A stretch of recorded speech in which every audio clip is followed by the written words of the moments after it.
बेन्चतिर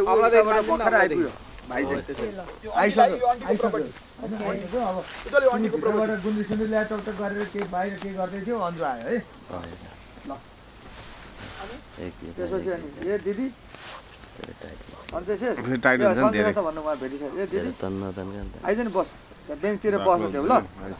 अनि आमा खै त है आमा त एक दुई दिनको लागि त तपाईको घर जानु भयो असली संघर्ष जीवन के हो त दुःख के हो त जुठेमा त 10 दिन नन स्टप जब काम गर्दाखेरि निन्द्रा थन्डी भोक तिर्खा सब याद आउँछ सबै आउँछ नि कहाँबाट ल्याउँदा परिपूर्ति गर्नु पाउँदैन अनि के हुन्छ बिटमा राखेन बिटमा राखे फकाइराख्छ हरेक हुन्छ अनि यो काम गर भने त्यो काम गरेर अन्त अनि सुत्न त्यो खटाइ त्यो कुदाइ असली तारको सेट पर्ला जिन्दगी असली संघर्ष अझ बाँकी छ त्यहाँबाट लिइराख ल सन्तोषजी अगाडि आउनु पर्यो म यसो गरेर हुन्छु अनि ल ल्याउ मिलो एकजना चापागाउँ गएछ नि बस्न अनि के भन्ने आएछ अनि दिदीलाई पनि बसौ तिमी पनि बसौ रिजुम